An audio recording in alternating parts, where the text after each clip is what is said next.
All right, so introductions wise, y'all should know Mr. Barry, one of our elders here.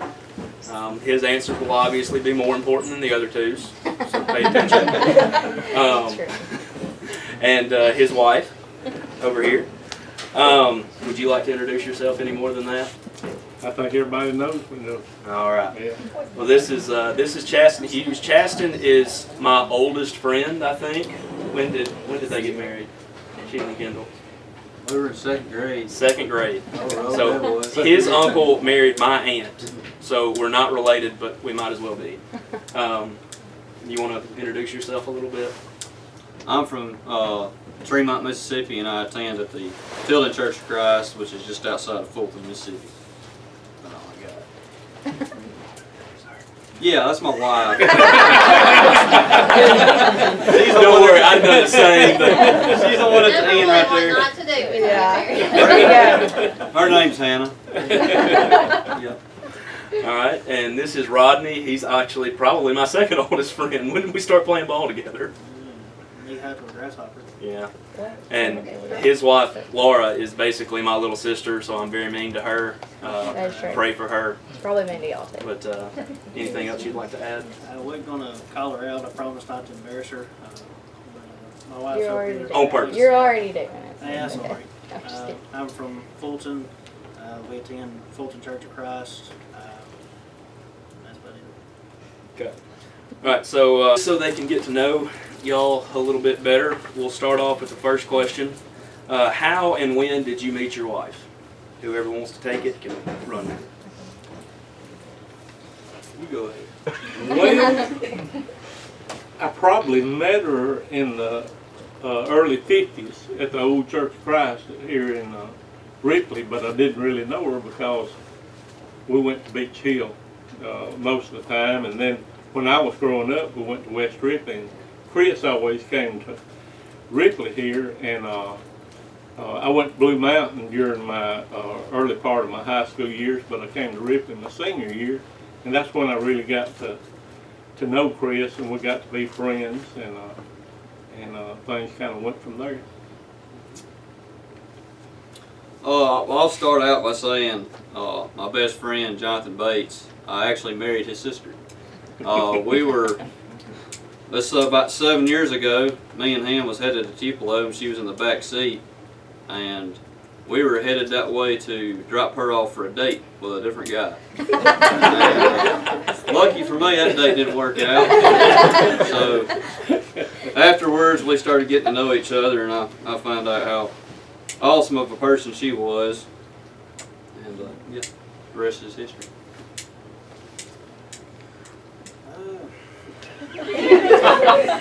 Our relationship kind of started a little weird. A girl that I was interested in, put it that way. She actually palmed me off on Laura, bless her soul, and we became friends that way. I think I was going into high school. She's a year behind me. After that, after she got up to high school, we became friends, and we actually didn't start dating until my senior year. It all started with somebody else trying to palm me off on somebody else to get me out of here. All right, so at what point and how did you know that your wife was the one that you wanted to marry? Well, after Chris and I started dating, of course it wasn't a whole lot of things to do back in those days. You went to the Tasty Freeze or the Mug and Tone, and that's pretty well it. You didn't go to Tupelo or Memphis or anything like that. You just rode around and hung out at the different places, and we just got to talking to each other a good bit. Like I said, during our high school years, we were friends, and it went from there, and we just started going out together and really enjoyed each other, and it just grew from there. Still is. Well, it wasn't long after we started dating. I could tell that she was a kind and loving person, and I could tell that she was definitely somebody that I could depend on going through life. And as you go throughout dating and things like that, you'll find out that you need somebody that you can depend on, because it's not always going to be all fine and dandy like the movie show. You know, there's going to be good times and there's going to be bad times, and you need somebody that you can depend on through the thick and thin. And I knew I had that with Hannah. So. Rodney? Kind of going off the same thing. Dependability is a big part.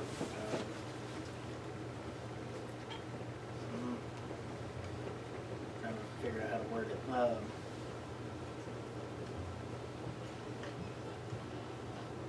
Use your words. I'm trying to. Well, just we became such good friends. We became really good friends.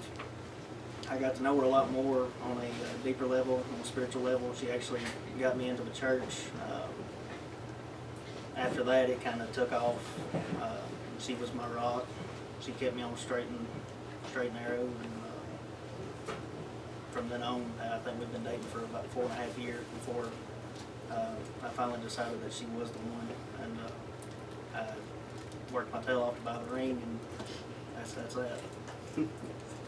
Okay. So before that, what was it that originally attracted to you to your wife that made you want to try and be lucky enough to get a date with her?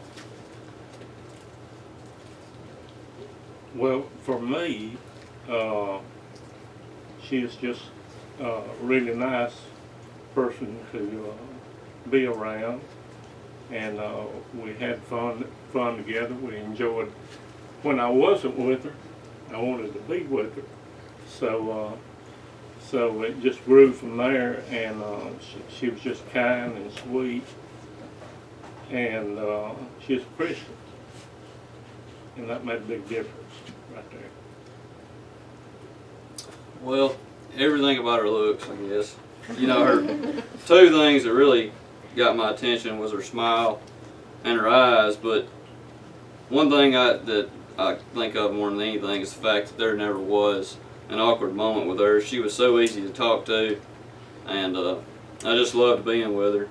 And one other important thing is I'm not really a very serious person. I kid around a lot, and she had the perfect sense of humor for that. So.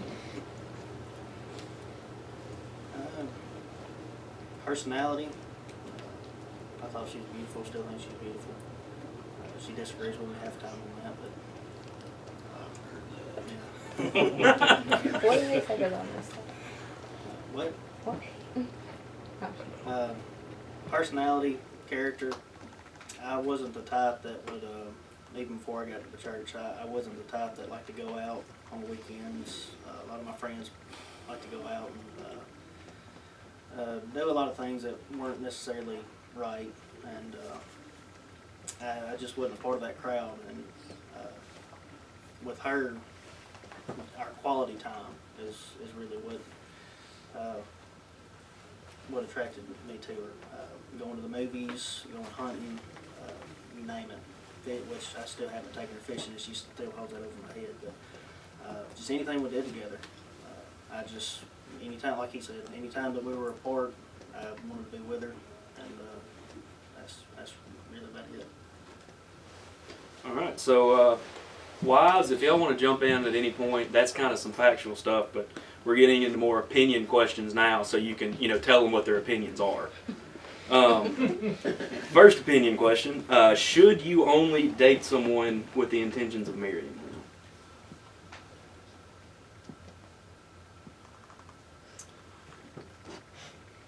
them? I think it'd be, I don't know why you would want to date anybody you wouldn't marry. But you have to be around a person to know if that's the case there. So that's kind of hard. I don't think you should marry someone that has a bad go out with anybody that has a bad reputation and disrespectful to you and things like that. So I would what I have on that. Well, for the most part, you know, I'd say that I do think you should only date to marry. But when I say that, I mean, if you've been dating somebody for a long time, for a year or two, and you have no intentions to marry that person, you're kind of wasting your time there. But, you know, once, like he said, you know, you got to give it a little time to make sure that you do feel that way about that person, and that you do truly love them. But if you do truly love them, yeah, you know, that's kind of what dating's for, is to get to know the people and to find somebody that you do want to marry. I agree. It takes time to actually get to know somebody on a deeper level than just superficially. In my opinion, if you're dating somebody not to want to marry them, I mean, you're just going out with a friend. I mean, that's pretty much what it is. Just going out having fun with a friend. In my opinion, definitely. I mean, if you're going to date somebody, why waste your time and not have the intentions on marrying them? I mean, be looking for that extra something to, you know, hold on to that tells you that you actually want to marry this person. Okay, with kids in here ranging from 7th grade to a few college kids, at what point do you think they should start looking for the person to marry? Talking about age. Yeah, at what age, yeah? Or when should you start looking for the one? Well, it's according to how mature the person is. You know, I like for them to wait longer, but I'm going to say 16, and in Allie's case, 21. But it's according to the maturity of the person, and the big thing I say, take your time, don't be in a hurry, and make sure you look for the qualities you want.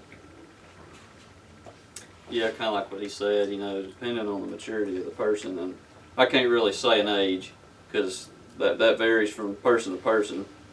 I like to say that I matured a lot faster than some of the people I went to school with, but you have to be mature enough to be able to handle a relationship and to treat that relationship like God intended it to be, and to not take advantage of it. I completely agree with both of them. It's all about time and maturity. Kind of can't put a date on it. Can't put a year, how old you are, or anything like that on it.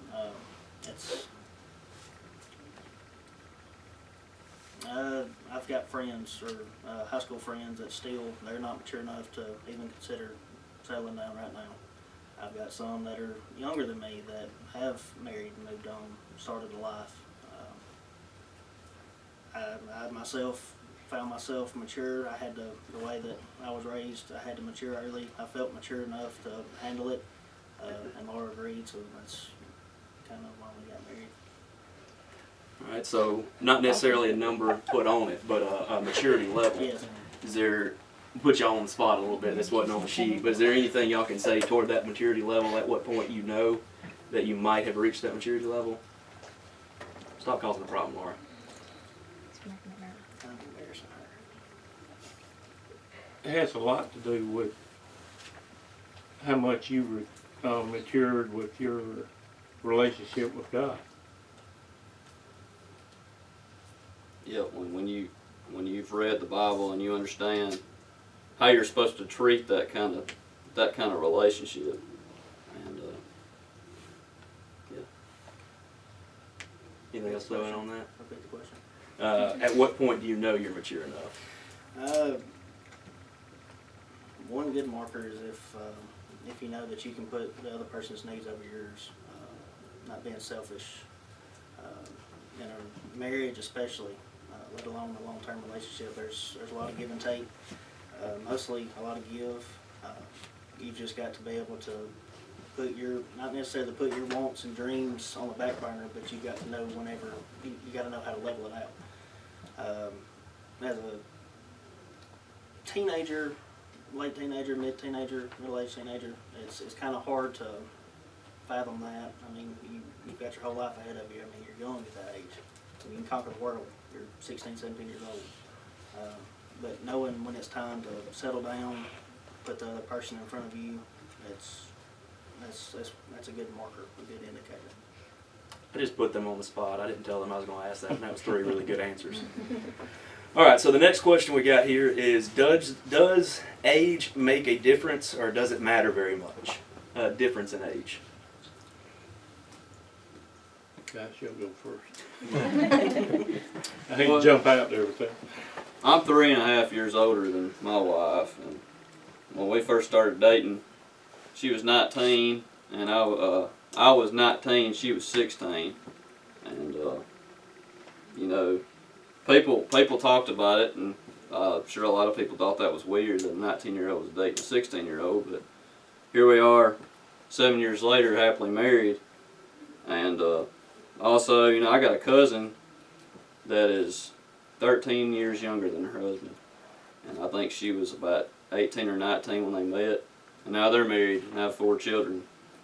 And that goes back to kind of what we were talking about earlier. You just got to make sure that both people are mature enough to handle a relationship and that they have the right intentions for that relationship.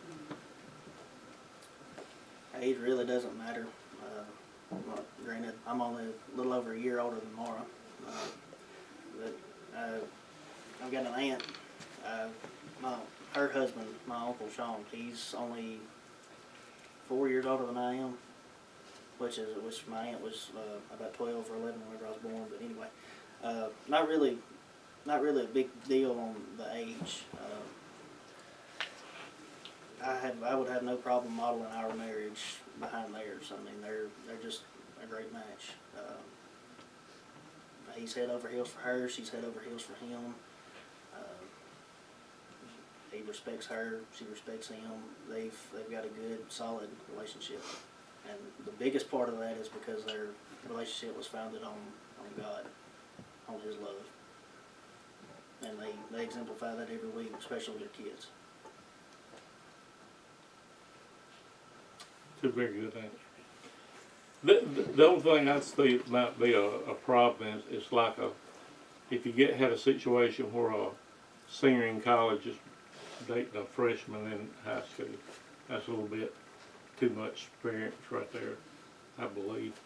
Not saying it couldn't be worked out, but We'll push you a little bit to specify just because of the time in their life, or that the large of a gap. maturity Okay. difference on it. All right. And then it might work out fine. You never know.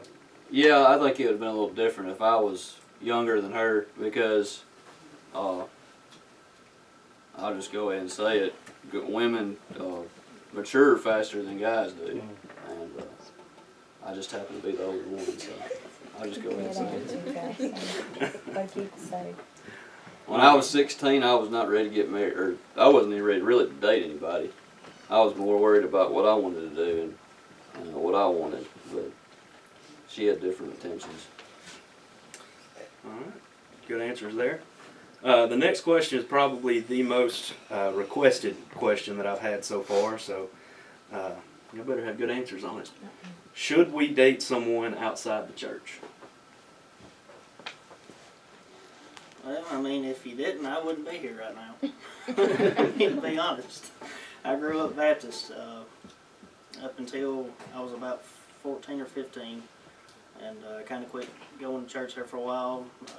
Got too involved in hunting and baseball, but that's been the past. But if Laura hadn't have branched out and even considered dating me because of what my original denomination was, I mean, I wouldn't be sitting here. We wouldn't have been married. There would have been no hope. And that goes hand in hand with, I mean, we're supposed to evangelize, get out, reach out to everybody. I mean, that's a great way to do it. I mean, if you're going to marry somebody, granted there was several long discussions about church and beliefs and all that, but thanks to Cody, we got all those worked out. Well, I'm kind of the same way there. I grew up going to a primitive Baptist church, and you know, I went to church, but I didn't really care too much about the Bible, and I wasn't even really sure about there even being a God, to be honest with you. But when I first met Hannah, she was a Christian. She grew up in the church. Her dad was a preacher, but I was not. But I could tell that she didn't want to date somebody who had different religious views than her, and that kind of sparked an interest in me to want to learn more about the Bible and study, because I liked her so much. And I'm not saying I become a Christian because of her, but the way she handled that situation made me want to study more. And although I can't really say that it's wrong to date somebody that's not in the church, I have seen a lot of situations where somebody starts dating somebody that's not a Christian, and they'll say, well, I'll study with this person, I'll make sure that they are a Christian eventually, and they end up getting married and it still hasn't happened, and they have children and they grow up, one parent has one religious view and the other has a different one, and that makes it really confusing on them, and it's obviously not good for the souls of the children or the parents either. But just like Ronnie's example there, that worked out for him, but I have seen that ruin people's lives.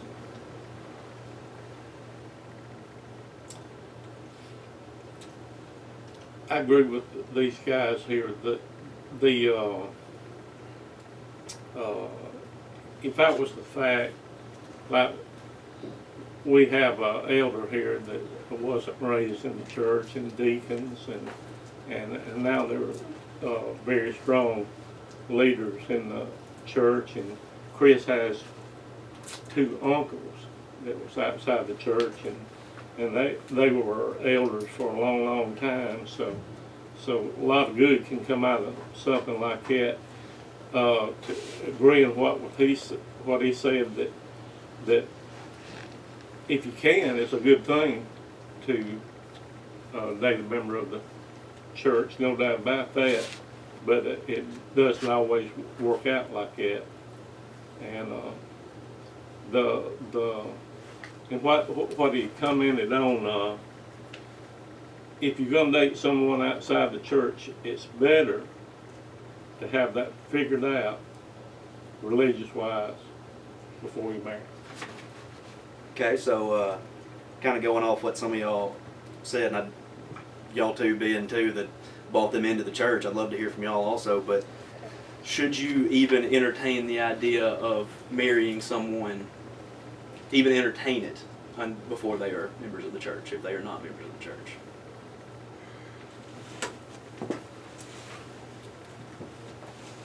You talking about as far as dating?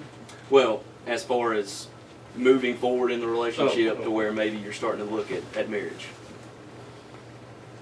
That's kind of hard to say, because when you make your vows, you're saying that you're gonna put each other's needs before your own, and that you are gonna be looking out for them, especially when you're talking about their souls. And you can't say that, if you're not a Christian, you can't say that you're looking after that person's soul if you're not putting God first in your life.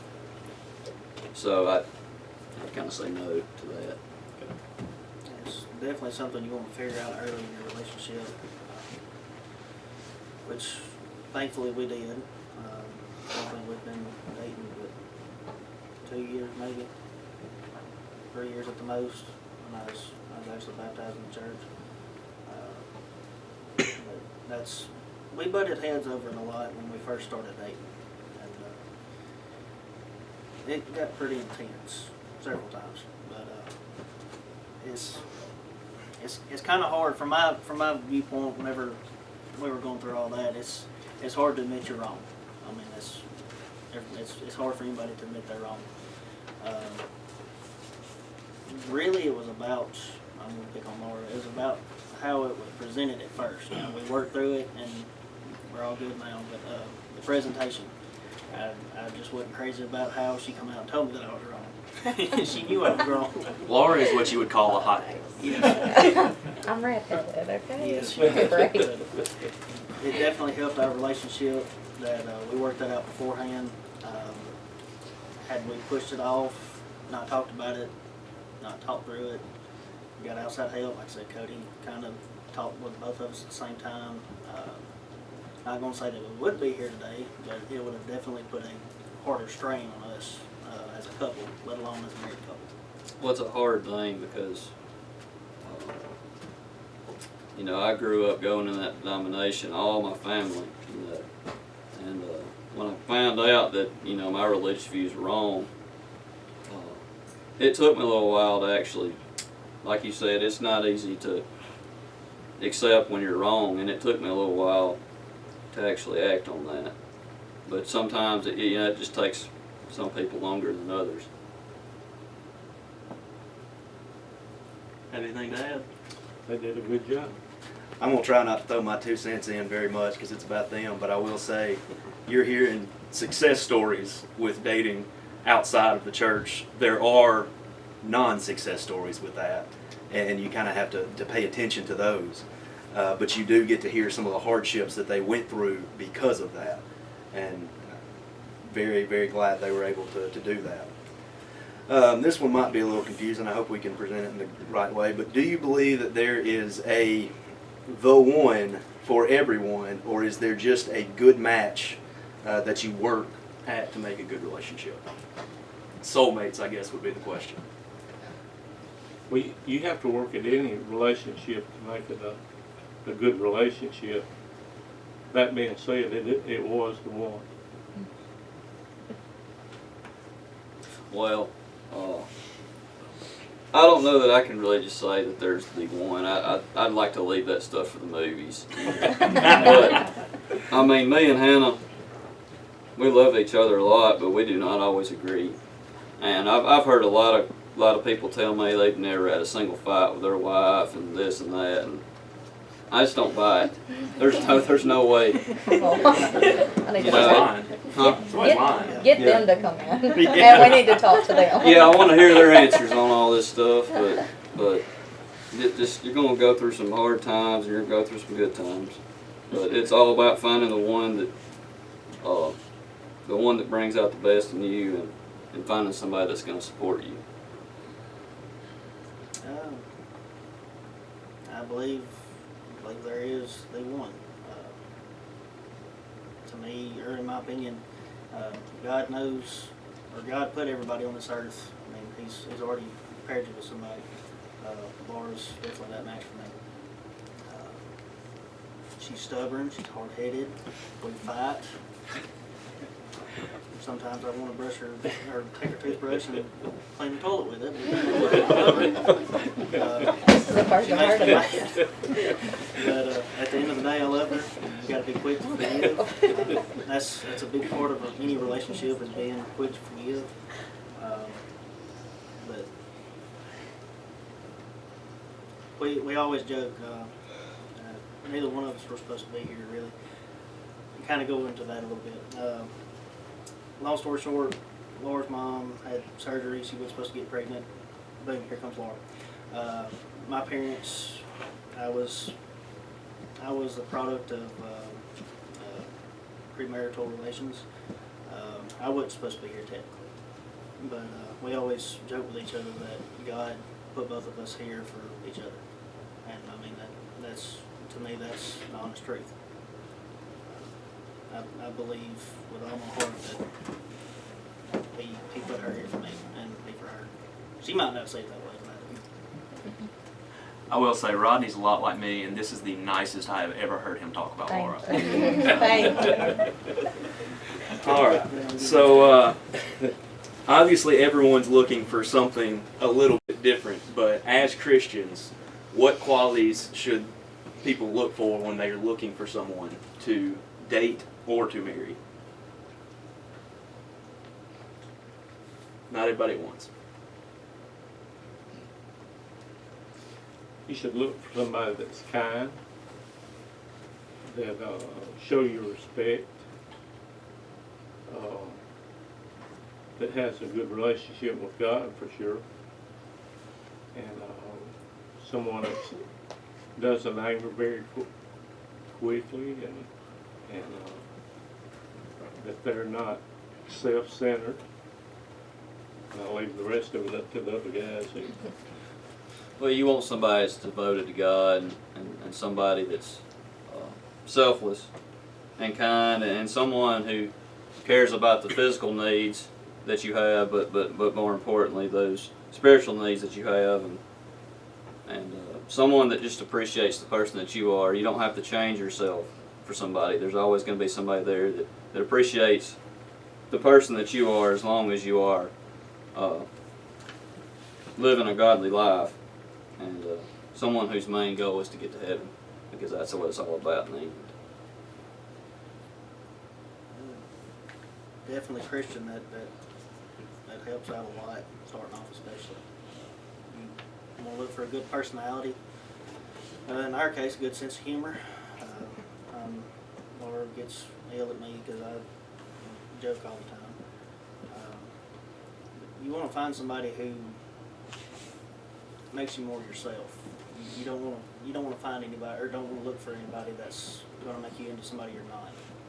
Especially at y'all's age. I mean, you're in high school, you're still learning. I mean, you're figuring out who you're going to be the rest of your life. You don't want to start that off with being somebody completely different. But my failed relationships throughout high school, I had a lot of them that were turning me into a person that I was not. Just flat out. God really did me a favor by bringing Laura in my life early, like He did. I don't know what she was looking for when she looked at me. I mean, just to be honest, I don't know what she was even thought she was looking for.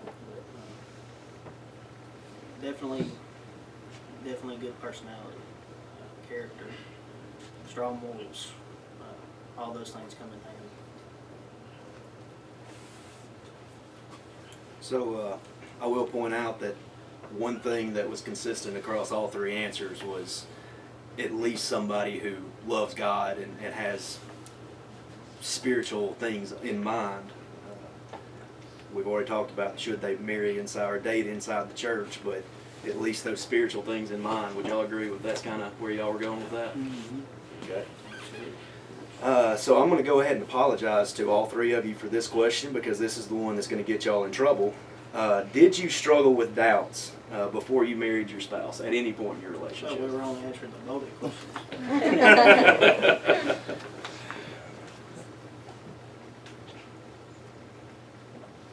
Well, I'll just say what my wife wants to hear, I guess. Yeah, I knew I wanted to marry her not long after we started dating, which we dated for about 2 years and we got married. But you know, I just loved being around her, and I loved spending time with her. And when it came time to marry her, I didn't really have any doubts, because I knew the person that she was, and I knew the character that she had. And I was ready to get married to her. Pretty well the same here. I didn't struggle not 1 minute.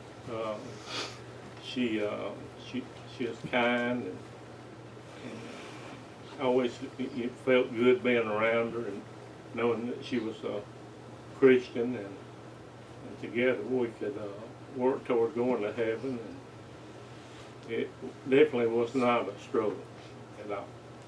Couldn't wait. No doubts.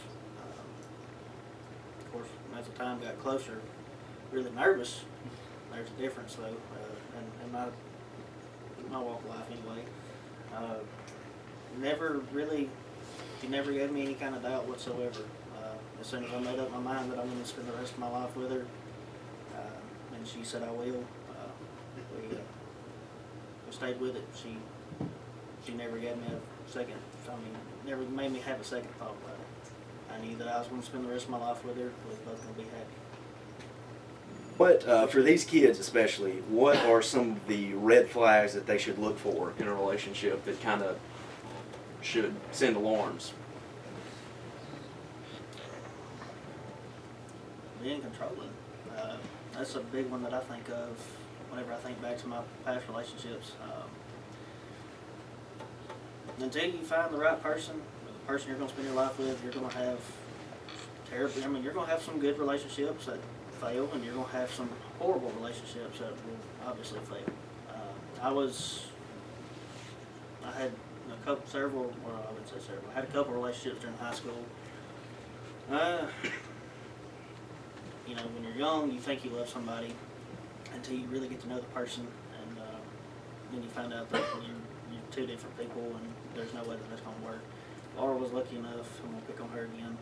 I was her first boyfriend, and she really didn't have to go through all the heartache and stuff that I had to go through. Relationships are horrible, especially on a teenager.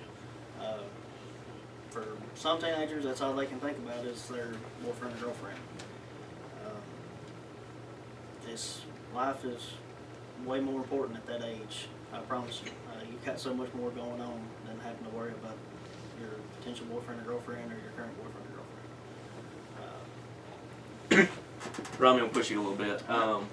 You say that's all they can think about. If the other person seems to be that way, where all they can think about is your relationship, do you think that is a red flag? Do I think it's a red flag? Mm. Well, like we talked about, touched on earlier, you've got to be able to mature. There's a difference between love and what a lot of people like to call puppy love or high school crushes. There comes a point or a time that you've got to mature and go past that, because I mean, a relationship's only going to last a short amount of time. I mean, you could last several years, but it's not going to last a lifetime just on how you think you feel about somebody in high school. I can assure you that. I've seen it happen way too many times. The statistic that people who marry their high school sweethearts don't usually last, I mean, that's legit. A lot of high school sweethearts don't last because they're still dwindling on how they think that they feel whenever they're in high school. They don't really get to know that person until after they get married, and by then, I mean, it's too late to back out of it. You're married.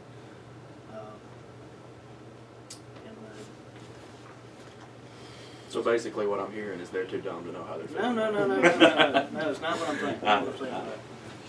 Justin? Well, to kind of add off to what he was talking about, when you're in that relationship in high school, you shouldn't just, only thing, you shouldn't just be thinking about your relationship at the time. You need to be thinking about the future and how that's going to go. But also, you don't want somebody that's selfish, obviously. And one big one that, society really struggles with today is you don't want somebody that's just worried about your physical appearance.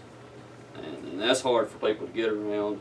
And that's the first thing they see. I mean, that you see the person, you see their physical appearance, but you need more than that.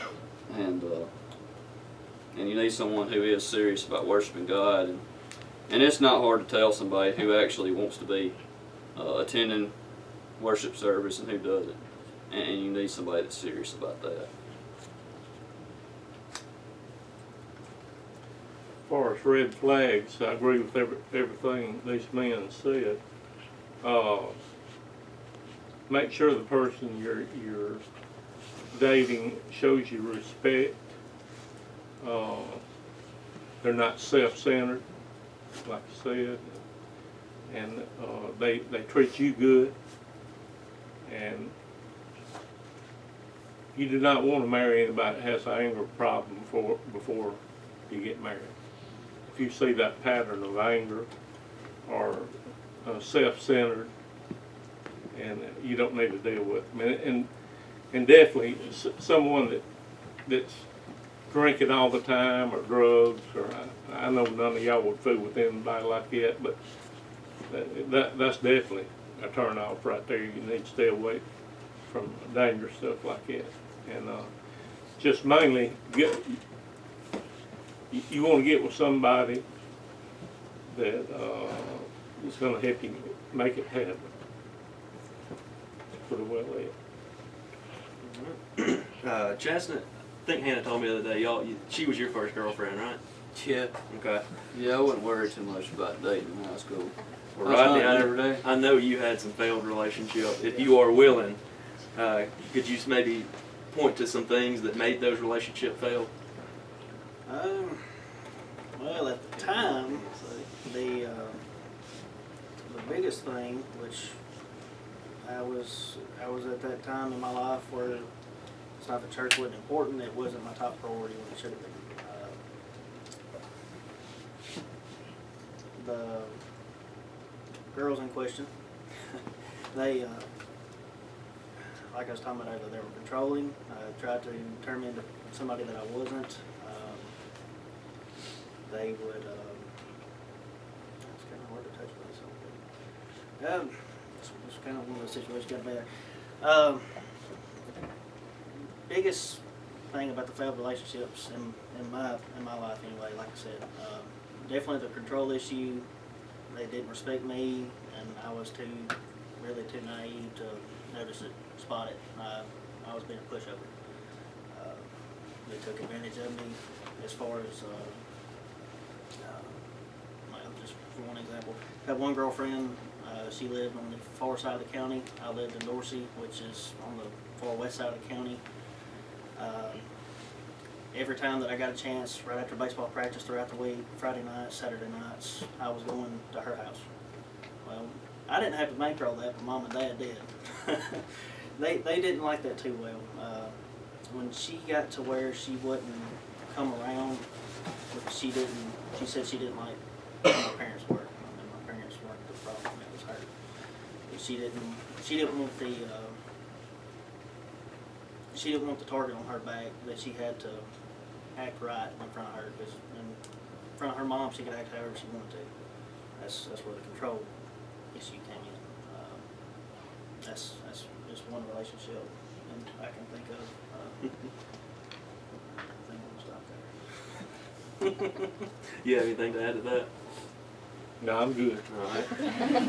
Well, this is the last question we've got for tonight. Is there anything just in general that you would like to say to these kids as they are looking or dealing with current relationships? Impart some wisdom that we haven't covered. I can kind of add to one thing we were talking about. How we said, you need to be looking towards the future. And the question that we were talking about where, did we have any doubts? You want to make sure that you stay with somebody long enough to where you do know that person enough. I know people that, they'll date somebody for a month or two and they're already engaged to them. And you see successful marriages in that, but you do want to make sure that you are with that person long enough that you do know them good enough. That's really all I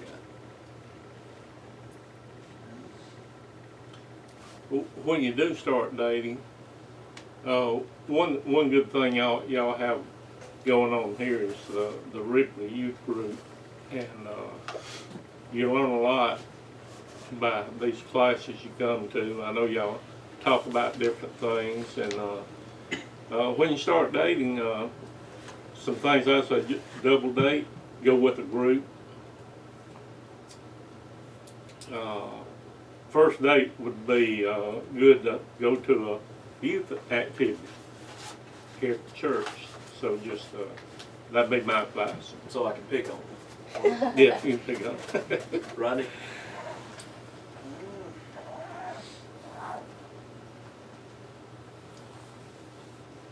Looking back, which I wouldn't give anything in the world for Laura, I promise you that. I wish I wouldn't have spent so much time dwelling on relationships, especially at y'all's age. Learned a lot. Learned or became more the person I am today through those failed relationships. But it came at a cost of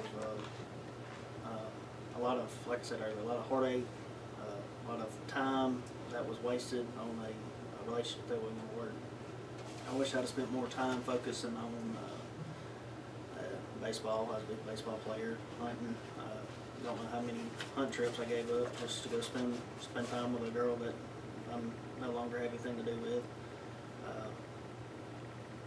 Look more to your future. Don't try to grow up so fast. That was my biggest thing. I tried to mature faster than what I should have or needed to. Enjoy your youth. Go out and have fun with your friends. Go to the ball games. Go see a movie when you want to. Don't try to settle down when you're 16, 17 years old. I'm not saying that you can't or you shouldn't date or whatever, but don't get locked into a relationship and think that you have to spend every second with that person. At that, I mean, they gonna guess what I'm trying to say is, not necessarily wait until you're 20 or 30 before you start dating, but definitely don't make it your top priority as young as y'all are.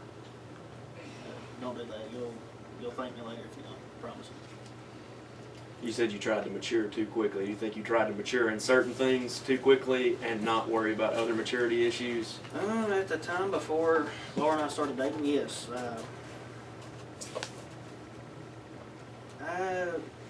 I was ready to get out, start working, move out of the house from mom and dad, out from under their wing. I've got a stepdad. When I was younger, me and him didn't always see eye to eye. We butted heads a lot. It wasn't what I would consider ideal at that time in my life. I really just wanted to get out from underneath their wing and have freedom is what I was craving. But looking back now, I mean, I took for granted all that they did for me. Learned that quick. Whenever I finally did move out, start paying for my own bills and all that stuff, I called them and talked to them more often and thanked them a lot more for what they had done for me in the past. Just like I said, don't try to mature faster than what you have to. Don't try to grow up being faster than what you have to. Not saying take advantage of mom and dad, but definitely don't sweat the small stuff. I guess one other thing too on that is, I guess there's probably a better way to say this, but don't get desperate. I know people who have wanted a girlfriend or have been looking for that person to marry for so long, and they want that so bad, and it finally gets to the point where they do meet somebody, and they completely forget about everything else, and more importantly, they forget about the church, and they forget about God, and they abandon everything for that. And it'll take time. You have to find that right person. Any closing? Have real expectations of somebody. I've got a friend, he texts me probably 2 or 3 times a month about relationship advice. He's extremely picky, and when I say, be realistic, he's the type that he's expecting a supermodel with a great personality, a great sense of humor, but also loves to play video games and stuff like that. That don't go hand in hand. I mean, I'm just going to tell you, it don't happen like that in the real world. So, I mean, you want to be picky, but you don't want to be like, I mean, you're not God. You're not creating this person from dust exactly how you want them. There's going to be some stuff there's stuff Laura does that I can't stand, but I love her. There's stuff that I do that it drives her nuts, but she says she loves me. But, I mean, just don't, looks on everything. Personality will go farther in life than looks. I mean, as you age, your beauty will fall. I mean, I'm not nearly as gorgeous as I used to be. But, that's about it. Well, we didn't leave the women much time, but y'all have anything to throw out there? So Hannah doesn't talk much ever. Laura doesn't stop talking unless she's around a lot of people. You want me to say something? If you have something to say. If you feel so inclined, dear. Well, I did have something to say, but I can't remember. Do soul searching. Do some soul searching for yourself. Like they said, it saves a lot of heartache, a lot of time, but I remember when I was younger, in my youth group, and Rodney was obviously my first boyfriend, I made a list of qualities I wanted to find in a partner, and Rodney actually matched all of those. But I vowed to myself that I would wait for that person, for God to send me that person. And God provides all the time, not just in relationships, but other things in life. But He does provide, and it did save a lot of heartache. So, soul search. Well, just so all the kids know, the wives said all that they wanted to say. They told them what to say. So they got their 2 cents in too, I promise.